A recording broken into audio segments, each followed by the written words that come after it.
حضرت وہب ابن منبہ علیہ رحمہ فرماتے ہیں کہ بنی اسرائیل کے اندر ایک بادشاہ محل بنانے جا رہا تھا۔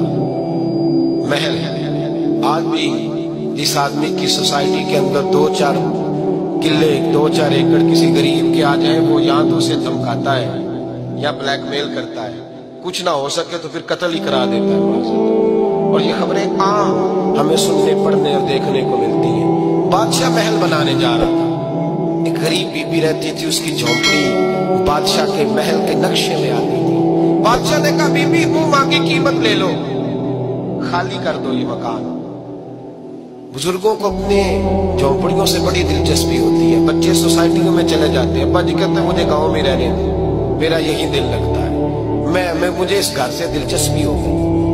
اماں کہنے لگی بادشاہ میں یہاں بیاہ کے آئی تھی، خامد انتقال کر گیا، اولاد اللہ نے دی نہیں، میں پکا ہوا پھل ہوں، گر جاؤں گی تو تیرا ہی ہے، لیکن مجھے اس آشیانے میں رہنے دے، یہ گھونسلہ میں نے دن کا کر کے بنایا ہے، مجھے رہنے دے، نہ مجھے نکال۔ کہنے لگا میرا نقشہ خراب ہوتا ہے۔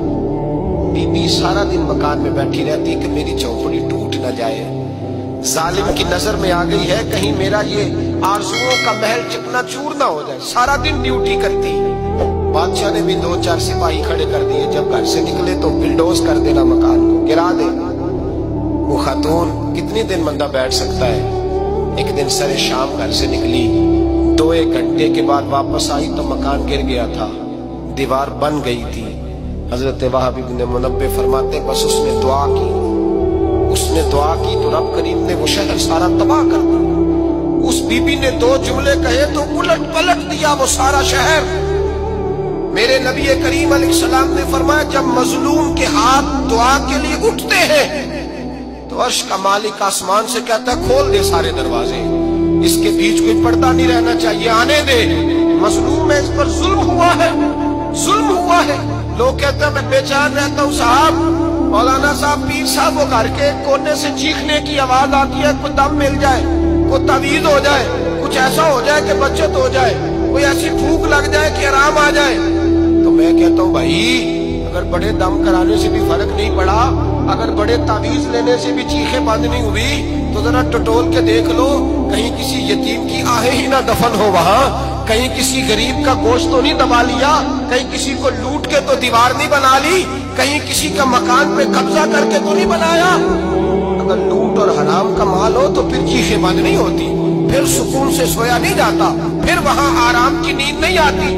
حضرت وہب ابن منبہ فرماتے ہیں وہ خاتون آتی ہے اور میرے بھائی دعا کی تو اس نے انداز ہی بدل کے رکھ دیے، مکان سے نکلی تو مکان ٹوٹ گیا۔ اور فرماتے ہیں واپس آئی تو ہاتھ پھیلا کے پتہ کیا کہتی ہے؟ کہتی اے اللہ میں تو موجود نہیں تھی، بتا تو کہاں گیا؟ تو بھی موجود نہیں تھا، میں تو نہیں تھی، پر تو کہاں تھا؟ بس رب کریم نے حضرت جبریل کو حکم دیا، فرمایا یہ بستی الٹ دو، سارے تباہ کر دو، یہ لوگ نہیں رہنے چاہیے، جو ظلم تو سہتے ہیں بغاوت نہیں کرتے، نہیں رہنے چاہیے۔